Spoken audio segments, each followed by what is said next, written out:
Welcome to Gospel Motivation. On this channel, you are going to get soul-lifting message, faith, and video that will help you to grow your spiritual life. Remember, don't forget to subscribe to this channel for more new video updates. Now, pay attention. I want to show you a mystery. I want to show you how altars work. May God give us understanding. Let me tell you, you see these our fathers of faith, the level of results they are commanding. Believe me, if you think it is just based on intellect, think again. You see this our nation and Africa, the kind of trouble we are in. If you think it's just a political trouble, think again. Do you not see the consistency of the operations regardless what government comes? It is an altar, my dear people, more than just who is there or who is not there.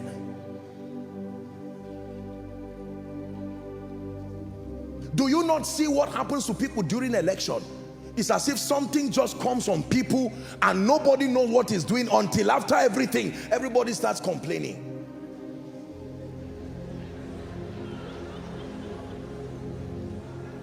Please pay attention. Please pay attention.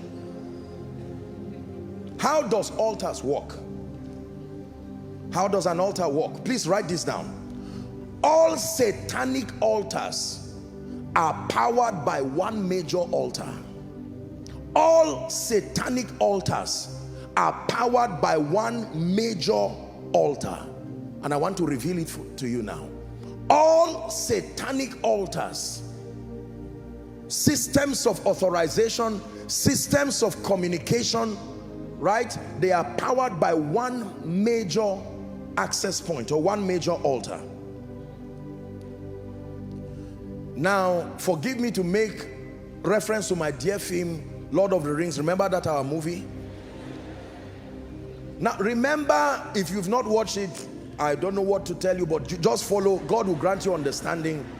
Remember, I hope I understand the film really very well, but I know that there were many rings that were given to kings, and then there was one ring, is that true, that powers the remaining other rings. This is what I'm trying to teach you, that all other altars are at the mercy of this one altar.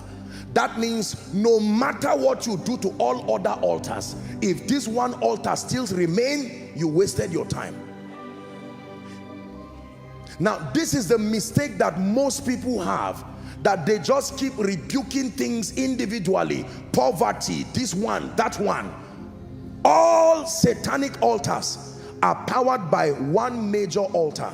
Pay attention now. It's called the altar of sin and iniquity. Write it down, please. Judges chapter 6 and verse 1. The altar of sin and iniquity. This is the altar that powers every other satanic altar.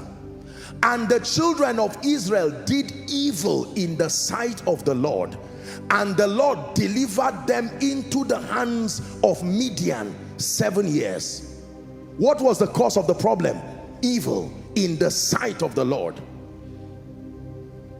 The altar of sin and iniquity. And hold on, before you assume any self-righteousness, I want to tell you there are different levels of sin. There is your personal sin when it has to do with altars. There are territorial sins, and there are sins that come from bloodlines. So don't be too quick to just stand with self-righteousness and say it does not concern me. The altar of sin and iniquity. Statistics show, sadly, that Nigeria is ranked one of the highest among corrupt nations. Are you corrupt? But it's a sad badge we have to wear, nationally speaking. Is that true? No matter how righteous you are, whatever lash we have to receive by reason of carrying a Nigerian passport, we all corporately, no matter how individually righteous we are, you have to face that backlash until as a territory we are changed. Are you getting what I'm saying now?